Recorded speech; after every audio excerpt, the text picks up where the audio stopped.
Think of the most powerful companies on Earth: Apple, Microsoft, Nvidia, Saudi Aramco. We see their products, their logos, and their stock prices every single day.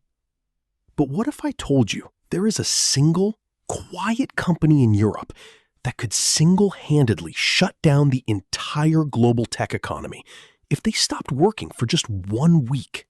Without this company, there are no iPhones, no ChatGPT, no advanced military drones, no modern medical equipment. They don't make chips, and they don't make software. They build the machines that build the future. Welcome to the world of ASML, a company tucked away in a quiet Dutch town called Veldhoven, currently sitting on a 100% absolute monopoly over the most complex technology humanity has ever created: extreme ultraviolet lithography. Today, we are diving into how a small, struggling spin-off company defied the laws of physics, captured a global market, and why they are now at the dead center of a brutal technological Cold War between the United States and China.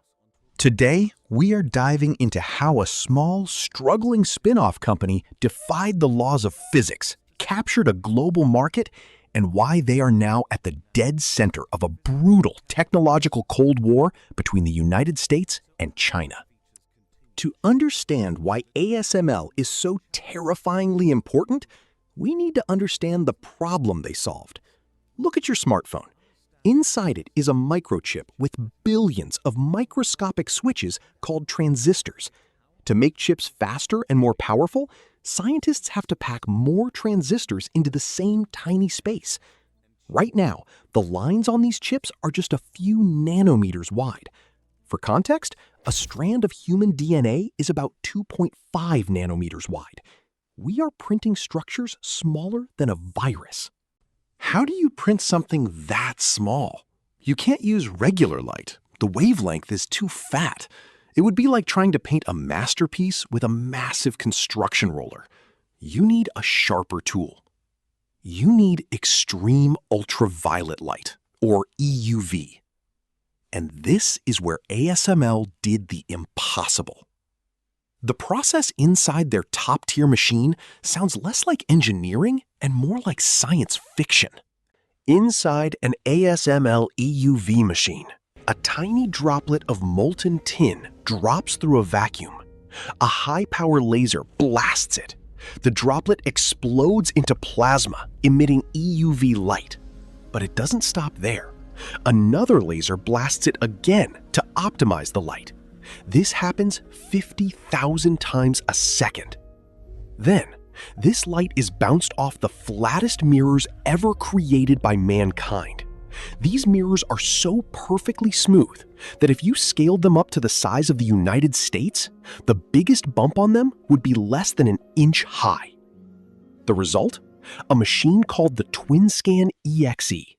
It weighs over 150 tons, is the size of a double-decker bus, requires 3 Boeing 747s just to transport, and costs over $350 million for a single unit. And guess what? If you have the money, you still can't just buy one. The waiting list is years long. But ASML wasn't always this tech titan. In 1984, they started as a leaky, underfunded joint venture between Philips and an advanced materials company called ASM International. They operated out of a leaky shed next to a Philips office. Back then, the kings of lithography were Japanese giants, Nikon and Canon. They had the money, the prestige, and the market share. ASML was a literal nobody. So how did a Dutch underdog defeat the Japanese giants? They took a multi-billion-dollar gamble that everyone else thought was suicidal. In the late 1990s, the entire semiconductor industry knew that regular lithography was hitting a physical wall. They needed EUV light to keep progressing.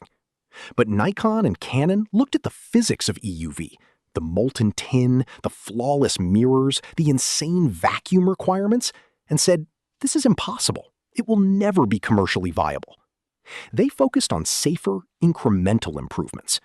ASML took the opposite bet. They went all in. They spent over 2 decades and billions of dollars on research and development. When they ran out of money, they did something genius. They went to their biggest potential customers, Intel, Samsung, and TSMC, and asked them to become investors. They basically said, if you want faster chips in the future, you need to fund our crazy science experiment right now. The tech giants agreed. And for 20 years, ASML bled money, solved hundreds of impossible engineering crises, and pushed forward. By the time the mid-2010s rolled around, ASML cracked the code. They successfully built the first working EUV machine. By the time Nikon and Canon realized their mistake, it was too late. ASML had patented every single step of the process. They had locked down a supply chain of thousands of highly specialized global companies. They didn't just win the race, they became the only player left on the track. Because of this monopoly, ASML has inadvertently become the most politically weaponized company on Earth.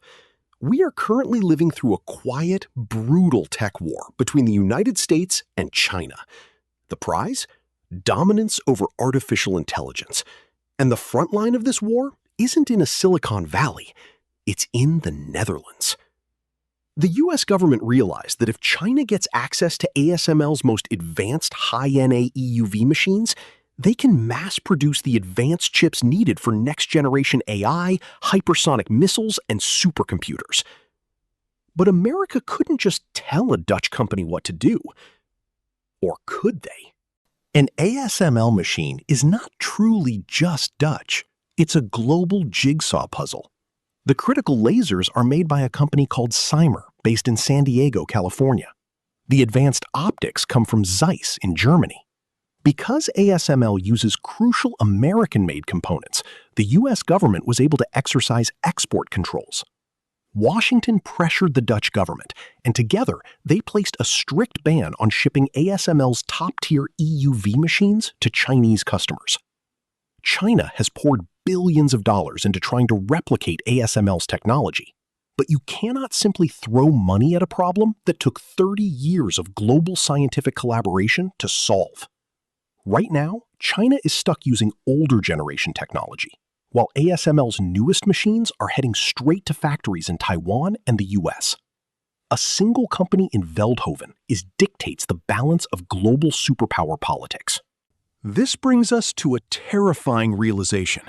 The entire modern world relies on a single point of failure. Think about it.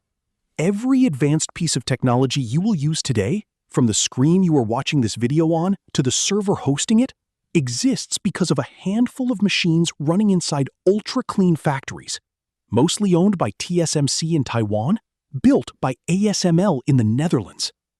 If a geopolitical conflict breaks out, or if a major natural disaster hits these specific regions, the production of advanced chips stops. Not slows down, stops. And it would take a decade for the rest of the world to rebuild that infrastructure. ASML's CEO once noted that their machines are so complex that even if someone stole the blueprints, they couldn't build it. You need the tacit human knowledge of thousands of engineers who have spent their entire lives calibrating these specific mirrors and lasers. As we look toward the future of humanity, toward autonomous AI, quantum computing, and deep space exploration, remember that the limits of our future are not defined by what software engineers can code.